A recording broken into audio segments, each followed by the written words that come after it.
The locked door in a small town suspended on the edge of time. A graduate student named Kareem arrived to rent a room in a decrepit old house at the end of a forgotten lane known as the Alley of the Lost. The landlady, an elderly woman named Maryam, always wore a black shawl and spoke in a low voice, as if afraid someone might hear her through the walls. The room was cold, its walls cracked, and torn wallpaper covered something hidden beneath. On the first night, Kareem awoke to a faint noise coming from the wall beside his bed. It sounded like overlapping whispers, voices murmuring names, and half-finished sentences. Assumed it was a dream, but the next night, the sound returned.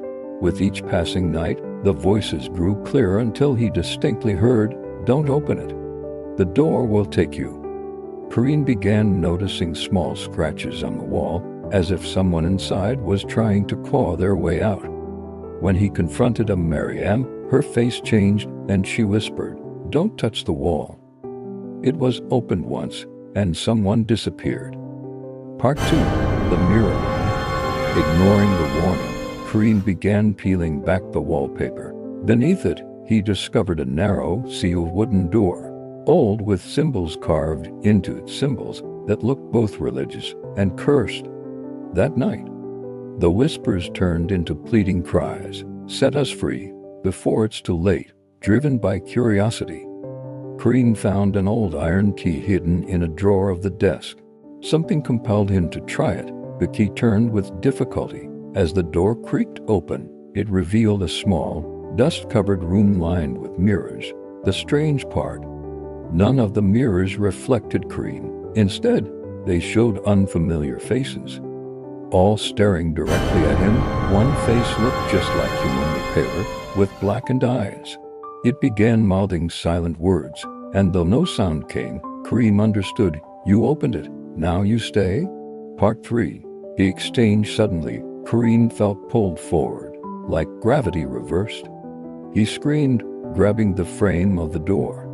His body froze as he saw his reflection, his double step out of the mirror room.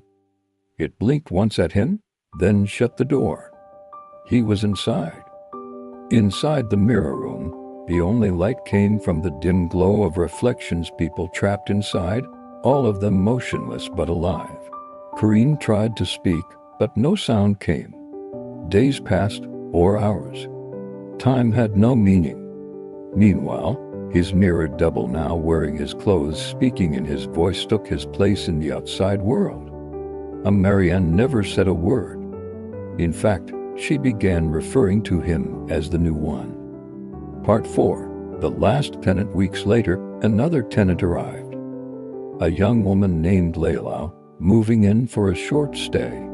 Kareem watched through the mirror as she entered his old room. He tried to scream, to wave, but no one saw him.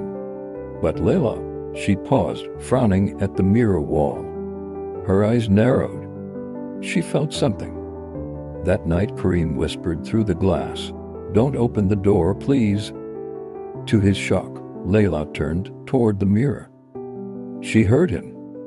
She pressed her palm to the glass, and suddenly her reflection moved on its own. The story ends not with